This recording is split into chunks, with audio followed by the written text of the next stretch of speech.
What are you saying? You're our real daughter. Of course, your father, and I can't bear to part with Maisie. Besides, you know how it is both Charles and Joey like Maisie. Letting her marry into that wouldn't have been appropriate.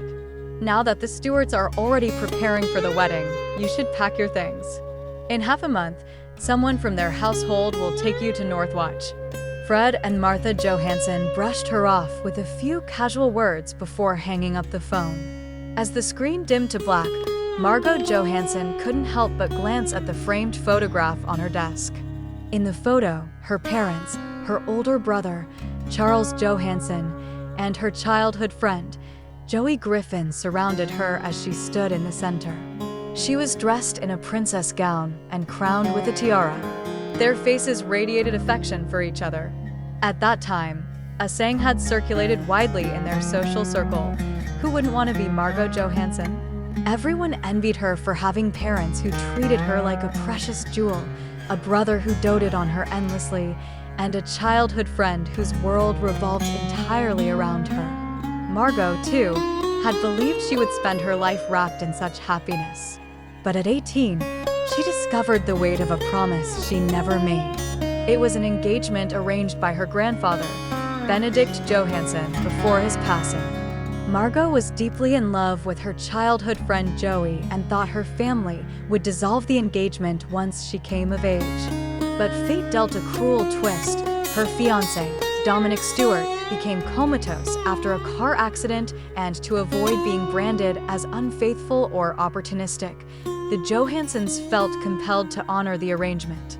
Yet, the thought of sending their beloved daughter to care for a comatose man was unbearable for them, and they agonized over the situation. In the end, the Johansons devised a solution.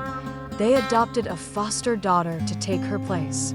And so, Maisie Johanson, an orphan who had grown up in a shelter and wandered the streets, entered the Johanson household. Feeling guilty for making Maisie stand in for Margot, the Johansons lavished her with affection.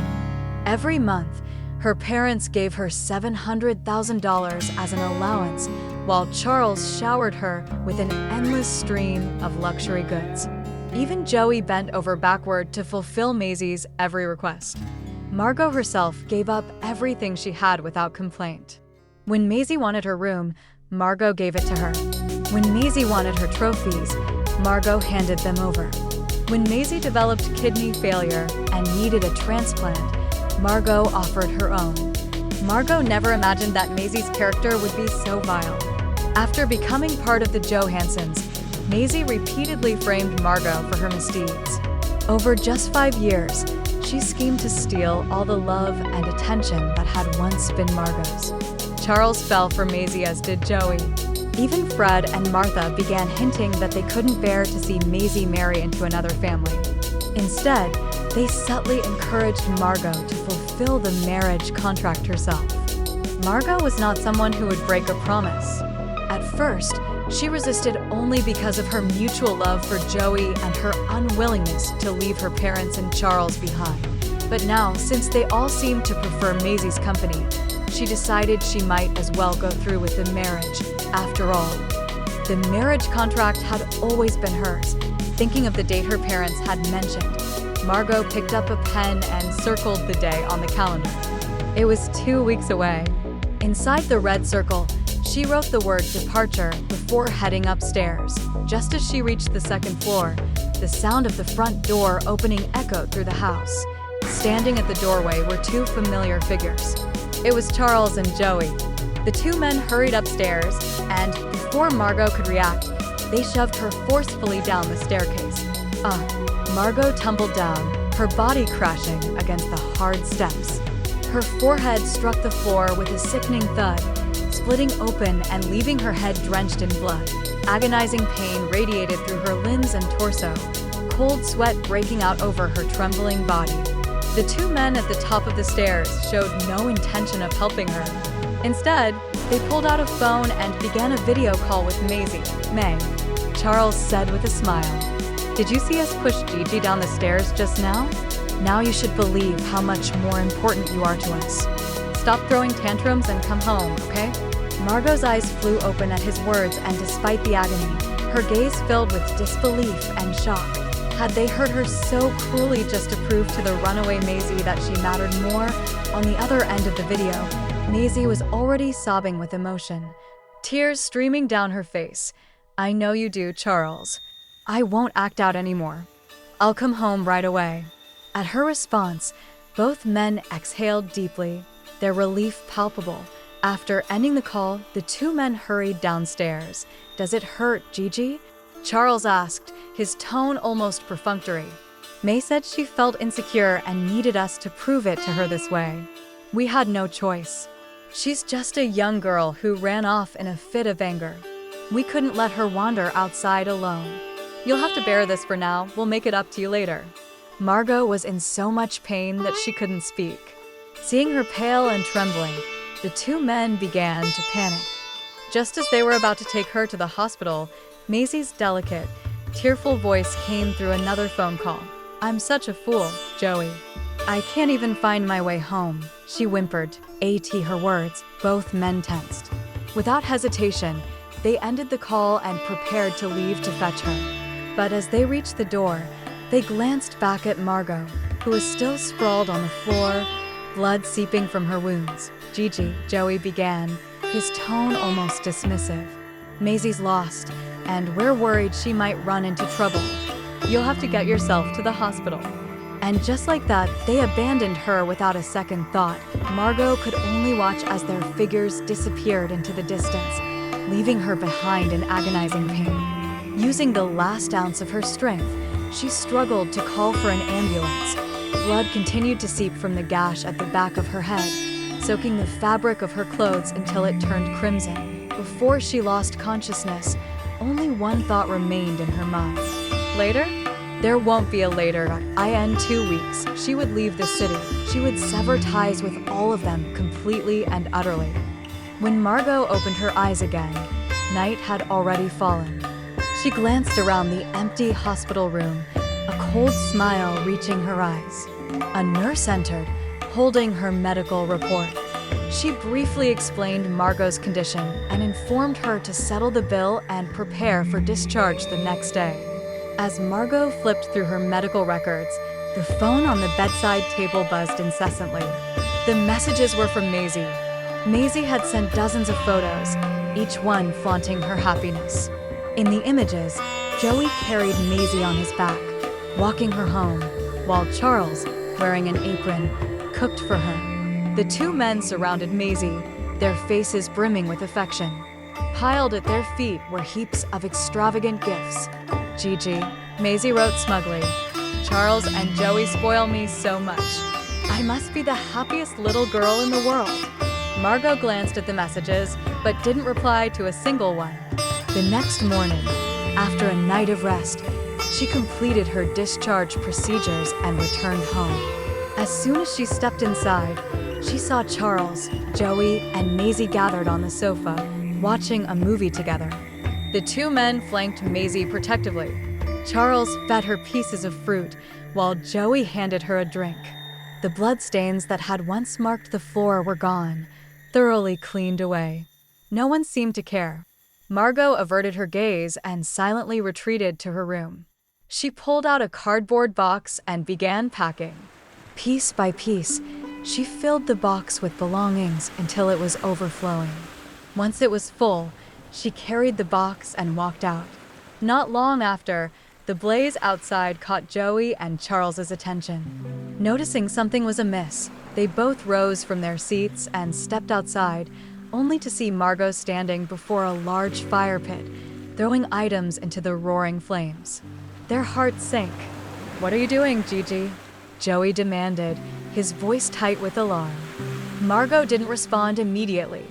Instead, she picked up a veil from the box and held it up, her gaze fixed on Joey. "Joey, you gave me this when you were 7, she began, her voice steady but cold. "We were playing house, and you wouldn't let anyone else be my groom. You said only I could be your bride. You gave me this veil and told me it would be the one I'd wear at our wedding someday." Then she tossed the veil into the fire. The flames consumed it instantly. Before the shock could register on their faces, she pulled out a charm and looked at Charles. Charles, you gave me this when you were 15. I was frail and constantly sick back then, always running a fever. You couldn't bear to see me suffer, so you went to Fragrant Hills Church just to pray for my health and safety. Once again, Margot threw the item into the fire, her actions swift and resolute. Next, she pulled out a love letter Joey had written when he confessed his feelings to her. Then came the glass slippers Charles had gifted her. After that, it was the princess dress Joey had once given her. One by one, she threw each token of her past into the flames. Not even the photographs capturing her childhood and youth were spared. Watching her methodically erase every memory they had shared, Joey could no longer stand it. He surged forward and grabbed her hand in desperation. Gigi, I know you're still upset about what happened yesterday. Joey began, his tone a mix of frustration and sadness. But Maisie is an adopted child. She has never felt secure, and soon she'll be marrying into the Stewarts in your place. Her days of happiness are numbered. This is something you owe her. Must you fight with her over everything? Charles looked at Margot with equal disappointment, a trace of anger creeping into his voice. You must have hit your head pretty hard. What Maisie is about to lose is her entire future happiness. Maybe Maisie was right. She said you've been spoiled rotten and lack even half her maturity. Margot shook her head slowly. No, you're both wrong. It wasn't Maisie who was going to marry into the Stewart family. It was her. Without offering any further explanation, she turned and gazed at the smoldering ashes in the fire pit. Then, without another word, she headed back to her bedroom. The next morning, as Margot prepared to leave the house, her eyes landed on a pile of gift boxes stacked by the door. She recognized them instantly. They were from Joey and Charles. In the past, whenever the two men angered her, they would never allow her to stay upset for more than a day. Charles, in particular, would camp outside her room, his eyes red with worry. Gigi, if you don't forgive Charles, he won't leave. He'll stay here until you do. Joey used to show up with a pitiful look, his arms full of gifts. Gigi, if you're still upset, you can hit me or yell at me. Just don't let it affect your health. But this time, neither of them came. Only a cold, lifeless pile of items awaited her. Margot glanced at the gifts, her expression indifferent. With a self-deprecating smile, she threw everything into the trash can. Just then, Maisie, who had just gotten up, appeared in the hallway. She covered her mouth with her hand, feigning surprise. Why did you throw everything away, Gigi? Do you think these gifts are beneath you? She asked in a sickly sweet tone. Oh, I told Charles and Joey that you've been spoiled since childhood and would definitely find these things unworthy of your attention. I even suggested they give you the original versions of what I have, but they insisted I keep them. I'm just a poor, lonely adopted girl, after all. You're the true lady of the house, but look at how much they dote on you. A sneer tugged at the corner of Margot's lips. Her voice was calm yet sharp. Then congratulations. This house is all yours now. Without waiting for Maisie's response, Margot turned and walked away, her steps steady and resolute. Over the weekend, Margot decided to hike up to Serene Church. She had heard that prayers made there almost always came true and decided to make one for Dominic, who was still in a coma. She had heard he was once a remarkable figure, a gifted individual. The pride of the Stewarts, but a car accident had left him in a vegetative state for 5 years. Now, as she was about to marry him, she thought, in happiness and adversity we rise and fall together. She would do everything she could to help him wake up. Even if he never did, she would care for him for the rest of her life, with no one else by her side. She walked slowly, her devotion unwavering. She had not expected to run into some familiar faces. Charles and Joey had accompanied Maisie, their knees slightly scraped from the climb. All three looked equally stunned to see Margot there. Maisie's eyes were red. She touched her cheeks and spoke with a choked voice, Gigi. Charles and Joey heard the miracles of this church, so they insisted on coming to pray for me. Margot ignored her and focused on her prayers, silently chanting in her heart, "May the heavens bless our marriage." And may my future husband wake up and live a life of peace and joy." Seeing her praying so devotedly, the three of them were all silenced. After a while, Charles could no longer hold back and grabbed Margot's arm. "You've been pampered since childhood, so what are you doing running here like this? There are almost 10,000 steps before we reach the church. No one is worth all this effort from you." Margot smiled. "And Maisie is worth all that?" Joey instinctively retorted. "May is different. She's the most important person to me." It was clear that at 17, when he confessed his feelings to her, Joey had claimed that Margot was the only one he loved. Yet now, the most important person had become Maisie. Margot laughed through her tears. "Yes, so the person I'm praying for is also the most important person to me." With that, Margot withdrew her hand, took a few steps to the side, and slowly resumed her climb. Looking at her determined expression, Charles sighed deeply. "I understand now. You're praying for me, right? Then this is enough. I don't need you to endure this suffering." Joey looked at her with eyes full of pity. "Gigi, I don't need it either. Let it go." Margot said nothing. She glanced indifferently at them, then turned to face the front. Her attitude sent a chill through Charles and Joey. For the first time, they didn't pay attention to Maisie and couldn't help but follow her up the mountain. Time passed slowly, and as evening approached, they finally reached their destination. Margot, her knees covered in blood, painfully made her way into the church. Near the entrance, she found a set of stationery to write down her prayers. The two men, following closely behind, saw the initials DS written on the paper and frowned. Obviously, it was not referencing either man. "Who's this DS?" The moment Margot placed the written prayer into the wooden box near the table, Joey suddenly seized her arm. His eyes were blazing with anger. He could accept Margot praying for Charles, but beyond that, he could not tolerate any other man's involvement. Margot couldn't understand Joey's intentions.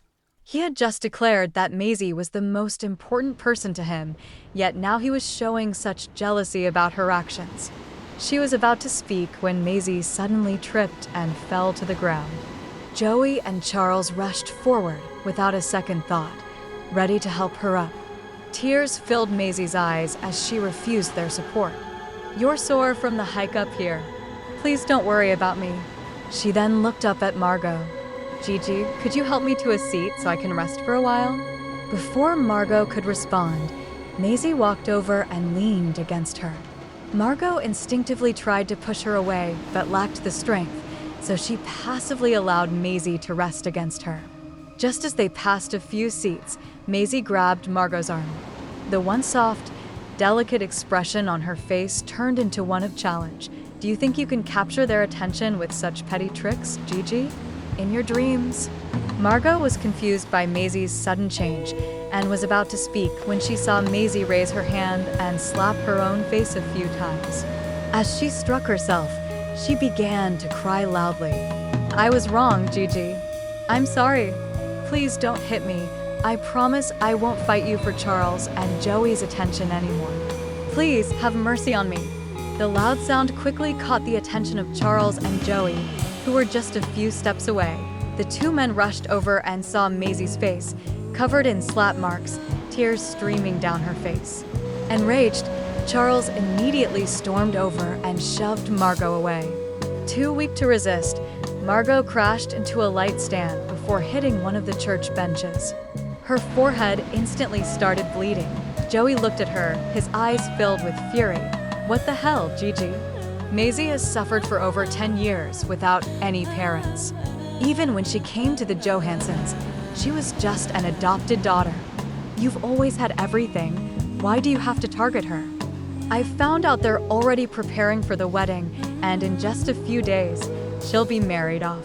Do you really want to fight her for this? Don't be so gentle with her, Joey. She's becoming more and more unreasonable. This isn't the first time you've caused trouble for Maisie, Gigi. A few years ago, we could say you were immature, but now that she's about to get married, you still won't let it go. How can you be so malicious as a sister?" Margot thought the pain would be over, but their cruel words cut her deeply. Hurt, sadness, despair, and pain welled up inside her, so overwhelming it nearly suffocated her. It wasn't me. She staged it herself. There are surveillance cameras all over the place. You can check for yourselves. Before she could finish, Maisie covered her face with both hands and cried, "Guys, my face hurts so much." Will I be disfigured? And what wedding are you talking about? Who is married? The two men's expressions instantly changed. Joey was the first to react, immediately gathering Maisie into his arms. "It's nothing. I'll take you to the hospital right now." "You misheard us, Maisie. I'll find the best doctor for you. You won't have any scars." As their footsteps grew fainter, Margot could no longer hold back her tears, tightly clutching the charm in her hand. They were all wrong. The one marrying into the Stewarts was her. Margot was finally sent to the hospital by a kind-hearted stranger. As it was her second injury, the doctor berated her, questioning how she had gotten hurt again and asking if she didn't care about herself. She couldn't bring herself to speak the truth. The wounds were a gift from the two most important men in her life. In the meantime, Maisie sent her a video as soon as she opened it. Maisie's voice, full of feigned sympathy, filled the room. Gigi also got hurt. She's being treated in the room next door. You guys should go see her. She must be so lonely all by herself. Charles, who was cutting fruit for her, casually said, "You're too kind, May. She's done this to you, and now a little pain will teach her a lesson." Joey handed her a cup of warm water. "And I can't deal with her right now." Such a convenient excuse. Margot smiled bitterly, tears welling in her eyes. After being discharged from the hospital, Margot locked herself in her room, refusing to leave. It wasn't until her birthday, when her parents returned from their business trip, that she finally came downstairs. In the living room, they were busy preparing for the birthday banquet. Fred and Martha smiled and handed each daughter a dress. They gave Maisie a newly released haute couture gown adorned with countless small diamonds. I was worth millions of dollars. The dress given to Margot was a starry gown from a few years ago, long past its runway days. Anyone with a keen eye could see the favoritism, but they made excuses, claiming that the dress suited Margot's complexion better. The maids who were cleaning nearby couldn't help but whisper among themselves, "Is Miss Margot really their biological daughter?" Today is clearly her birthday, yet Mr. and Mrs. Johanson gave the expensive dress to the adopted daughter. They're just making excuses. They're afraid Miss Margot will outshine Miss Maisie with a more extravagant gown. After all, Miss Margot is far more beautiful than Miss Maisie. Not only is she beautiful, but Miss Margot is gentle and kind to us. She treats the maids so courteously. Miss Maisie, though, walks around with her nose in the air and punishes us for the smallest thing. I really can't stand her. When will she leave for marriage? I heard it soon. The Stewarts are already preparing for the wedding. Margot silently listened to the maids' gossip. She didn't say a word, gathered her things, and returned to her room. Everyone assumed that Maisie was the one marrying into the Stewart family. Only she knew the truth, that it was she, Margot, who would marry Dominic. After all, who would have thought that her own parents would choose to forsake their biological daughter in favor of their adopted one? At 6 p.m., the banquet began on time. The moment Maisie entered the room, all eyes naturally gravitated toward her. People marveled and rushed forward to congratulate her. "You look stunning today, May.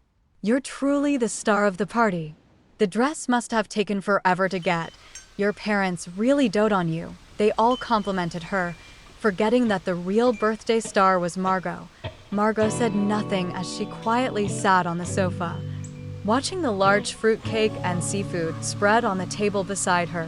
They were all Maisie's favorites, and as Margot was allergic to both mangoes and seafood, she ate nothing the entire evening. By the time the birthday song was sung at 8 p.m., everyone surrounded Maisie at the center. Even the gifts were all for her. Fred and Martha waved their hands grandly and gifted Maisie a villa in the heart of the city, where space was worth its weight in gold. Charles transferred half of his shares in Johanson Group to her name. And Joey handed over a diamond necklace he had won at an auction just days ago, worth several $1 million. The necklace, sparkling brilliantly with its true love symbolism, immediately caused a stir. Is this necklace a sign of something coming? Joey always seemed ready to marry someone, so it's Maisie after all. They always say that the childhood sweetheart can't beat what fate has decided. Now I truly believe it. Amid the uproar, Margot quietly stood in the corner. She felt invisible, as if the lively atmosphere around her had nothing to do with her at all. After the cake was cut, cheerful piano music played, and handsome men and beautiful women gathered to enter the dance floor. Maisie scanned the room and fixed her gaze on Margot. She walked over confidently, her face full of pride. How does it feel to have your spotlight stolen at your own birthday party, Gigi? You must feel frustrated, right? But there's nothing you can do, I suppose. Dad, Mom, Charles, and Joey all spoil me more than you. So what if you're the biological daughter? You're still beneath me. Look at you, so helpless and pitiful, she taunted. Margot knew Maisie was deliberately provoking her, but her tears had long since dried up over the years. She simply looked at Maisie with indifference. Maisie continued for a while, but when she saw she wasn't getting any response, she stomped her foot and left. After sitting for so long, Margot began to feel tired and just wanted to go rest. After all, the real guest of honor at the birthday party wasn't her, was it?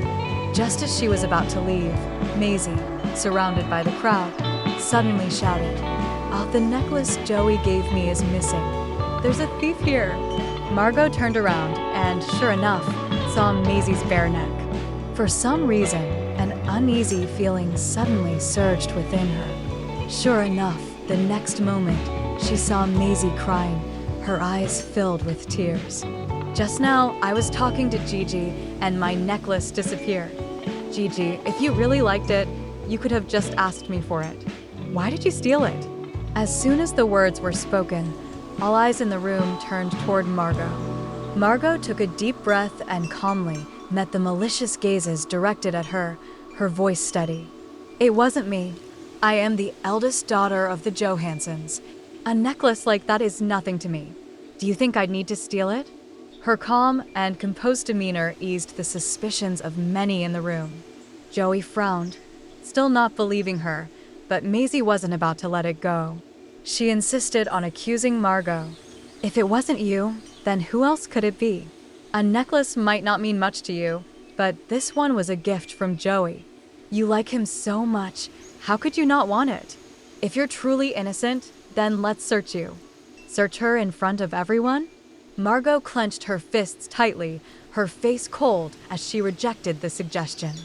"I told you I didn't take it. Why should I let you search me? Dad, Mom, Charles, I'm telling the truth. Please believe me. Joey, I know I'm just an adopted child. If it were something else, I'd let it go, but that necklace was from you. It's the only thing you've given me, and I don't want to part with it." Seeing her tear-streaked face, several people began to soften. Then Charles nodded. He made a subtle gesture toward the bodyguards, who immediately stepped forward to restrain Margot. Margot looked at him in disbelief. She was his biological sister. Yet now, for Maisie's sake, he was willing to strip her in front of a crowd. She struggled desperately, shouting that it wasn't her, but no one listened. Margot's luxurious gown was torn apart, and her neatly styled hair was yanked loose, large tufts of it being pulled out. She desperately clutched at her chest, her eyes filled with pain. No matter how much she explained or struggled, the people around her remained unmoved, watching the scene unfold with cold detachment. Looking at her indifferent parents and at Joey and Charles, who were too busy comforting Maisie, Margot felt as if she had fallen into a nightmare. Her parents had once held her in their arms, terrified of her getting hurt, and her brother, who would stand up for her whenever she was wrong, then taught the perpetrators a lesson. And Joey would always stand by her side, shielding her from the storms of the world. But everything had changed. As the last bit of her gown was about to be ripped off, the tears of agony blurred Margot's vision. In a moment of despair, she suddenly remembered something. With all the strength she could muster, her blood-stained hand, Her broken nails dripping shot up, and she shouted with all her might. "It wasn't me. I have the footage to prove it." The entire room fell silent at Margot's words. All the color drained from Maisie's face. Margot staggered to her feet. How could she have forgotten? After Maisie had intentionally framed her last time, fearing another attempt, she had secretly placed a micro camera in her earrings.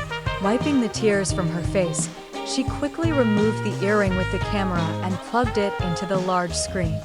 The video showed that when Maisie had turned her back, she had used the opportunity to hang the necklace on Margot's gown. All of Maisie's mocking taunts were also exposed. The public's opinion in the hall flipped instantly, and everyone looked at Maisie with expressions of disgust and contempt. Margot, her hair a tangled mess, trembled as she picked up her phone and dialed 911, her brows set in determination. "Hello? Police? I'd like to report someone framing me." Maisie trembled violently and burst into loud sobs.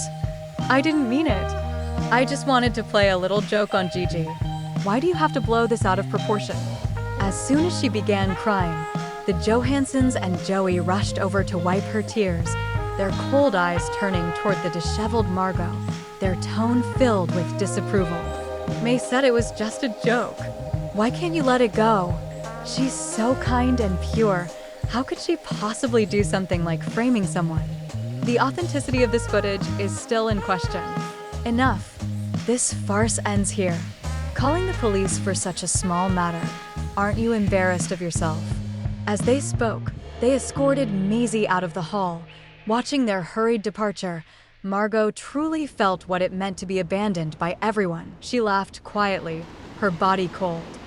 Unable to control the trembling that overcame her, in the days that followed, Margot stayed locked in her room, avoiding the outside world, just waiting to be married off as quickly as possible.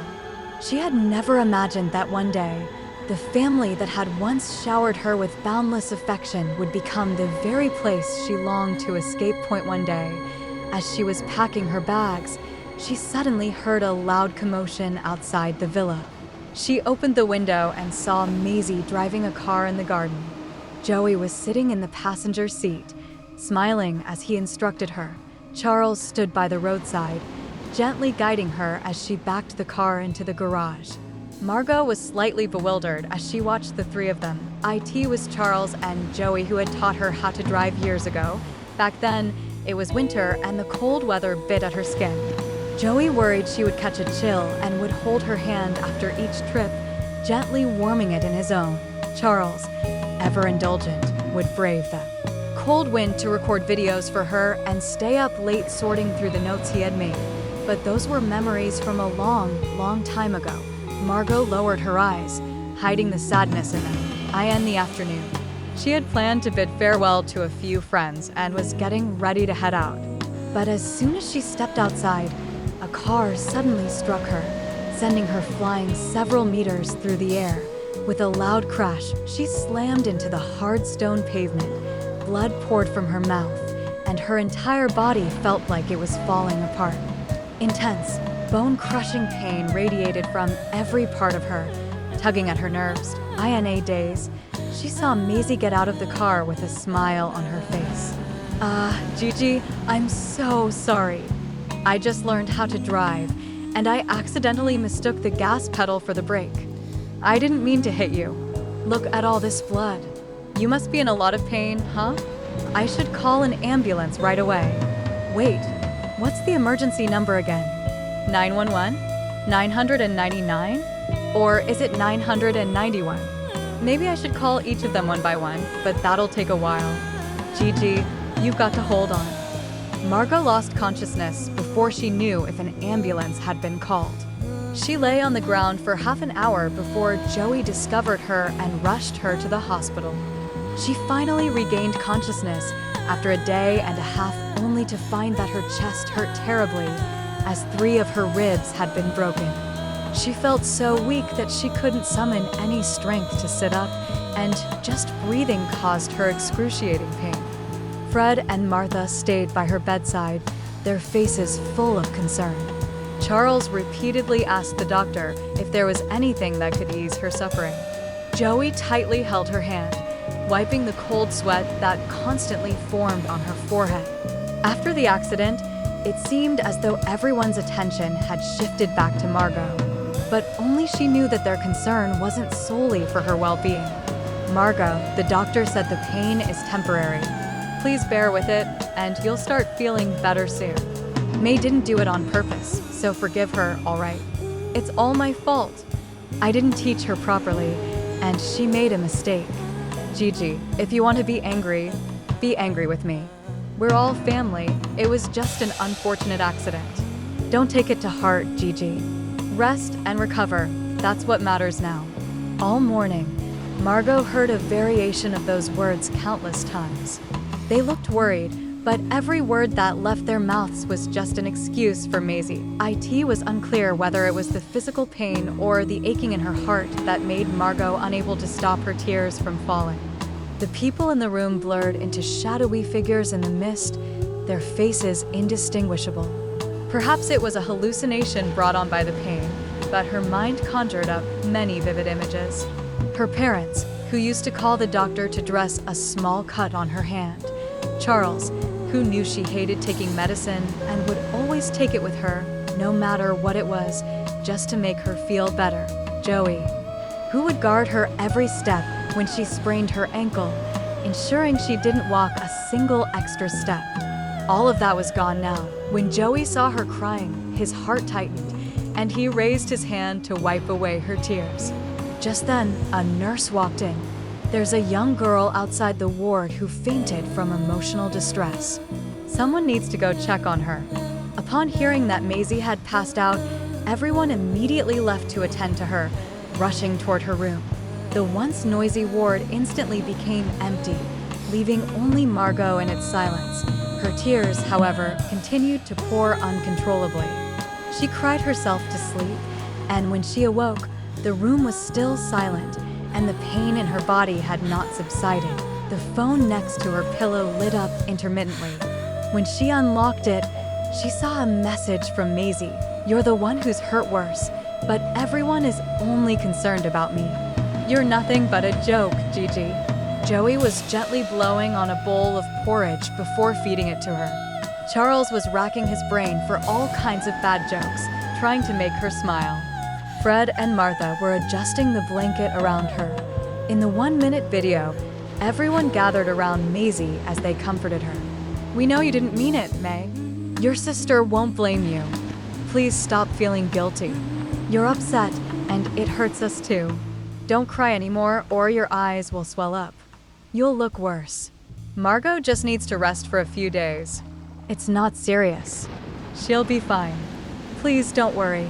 Each word felt like a knife, piercing Margot's heart. She tightly shut her eyes, barely managing to stop the tears, her nails digging painfully into her palms. That moment, one thought consumed her mind. On the day she left to marry, not a single one of them should come. A week later, Margot was discharged from the hospital. The doctor advised her to stay longer, but she shook her head, telling him she couldn't wait anymore. She was to leave for Northwatch to get married. When she returned home, the villa was quiet, except for her phone, which kept vibrating with provocative messages from Maisie. She ignored them all. Later that morning, as she looked at a picture of Maisie having fun at an amusement park with their parents, smiling together on the carousel, Margot sat at the table and wrote a letter severing all ties with her family. She then placed it in her parents' room. From now on, she would no longer be a daughter of the Johansons. She no longer had parents or a brother. Noon, when Maisie sent a video of Charles giving her a piggyback ride and promising to love and protect her forever, Margot called a few gardeners to dig up all the tulips in the backyard. Charles had carefully planted all the tulips after learning that she loved them, and he had tenderly nurtured them for over a decade. He had said that no matter where she got married, he would transplant the tulips there as they symbolized his love for her. But now she no longer wanted his love. That evening, When Maisie sent an audio recording of Joey setting off fireworks by the river and declaring she would always be the most important person to him, Margot took a box to the Griffins. Inside it was the heirloom Joey had entrusted to her when he was 17. Back then, she had joked about him giving her the heirloom so early, asking if he wasn't afraid of what the future held. However, Joey had only held her tightly, his eyes full of passion, and said, "Margot, the only person I want to marry in this life is you. If it's not you, I'll never marry at all." Now she was getting married, and the groom was not him. Suddenly, she heard the sound of a car engine coming from outside. Margot opened the door to find a middle-aged man in a suit standing there. "Hello, Miss Margot. I am the butler from the Stewarts, Alfred Hampton. I'm here to take you to Northwatch." Margot nodded politely, grabbed the luggage from the side, and softly said, "Let's go." Alfred took the luggage from her and glanced at the empty house. "Don't you need to say goodbye to your family?" Viridian City and Northwatch were thousands of miles apart, and since she was marrying into a prominent family, it was unclear when she would be able to meet them again. Margot shook her head and got into the car. "Drive, please." There was no need for goodbyes. There would be no need for anything from now on because, starting today, she no longer had a family. In the dark of night, the car slowly made its way to the airport.